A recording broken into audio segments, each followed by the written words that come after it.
right, guys, I'm excited about this one, and you should be equally excited. So this author, best-selling author that I'm about to introduce, former Brooklyn prosecutor. This guy's done everything under the sun in Brooklyn, Brooklyn born and raised. Michael Vecchione, author extraordinaire. Welcome to the Mobsters Inc. podcast. How you doing today, buddy? I'm doing well, Tom. Thank you for having me. It's a pleasure and an honor. Thank you. Wow. Thank you. And to all of your listeners and viewers, hello. It's good to be here. God bless. Now, I want to jump in, but before we do, obviously today we're going to be talking about, I'm going to drop a link below. We're going to talk about Homicide Is My Business, Luigi the Zip, Hitman's Quest for Honor. But before we get into that, Michael, you wrote a few other books. Why don't you give a little bit of a background about some of the books you wrote and so a little bit about your prosecutorial experience as well? Absolutely.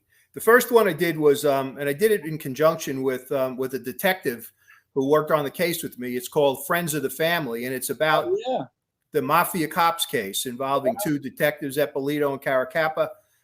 That was my case, and Tommy Dades, the detective who brought it to me, and he and I had worked on many cases, and he had the investigation into the death of one of the brothers who was wrapped up in the case, and got to know Betty Heidel, who was the mother of one of them, and she one day, completely out of the blue, said, there's something I need to tell you.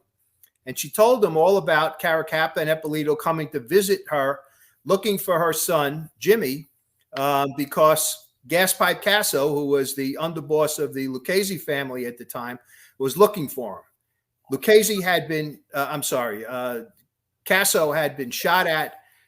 They attempted to kill him, and he wanted to know who was part of the group that did that. And Heidel was one of them. And the mob cops brought Heidel to Casso. He tortured him until he got the names of the others, and then he killed him. And Betty Heidel came to, or had Tommy Dades come to her home and said, "Listen, I never told you about this."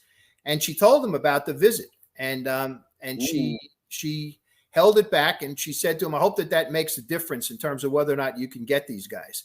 Now, Tom, this is 10 years after the incident occurred, and Tommy came to me, walked into my office one afternoon, and said, "I think we can get Eppolito and Caracappa. You interested?"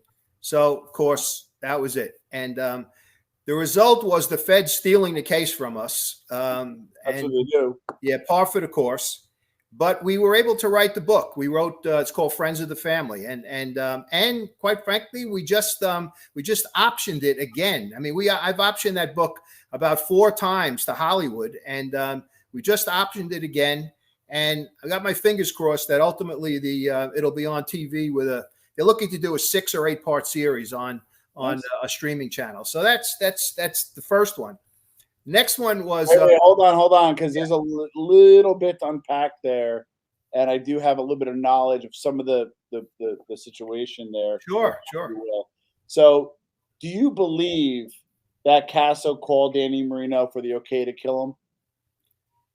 Called Danny Marino to kill? Yeah, because Heidel was allegedly Danny Marino's nephew, and he called Jimmy Fiella and another captain over. No, I don't believe that at all. Yeah, because I don't buy that. Suppose he called absolutely Danny Marino up and said, "Hey, he did this. Can we kill him as a courtesy?" Because he was a cap at the time. And no, that didn't happen. As soon as he found out that Jimmy Heidel was one of the people who was in that car who shot him, that was it. He just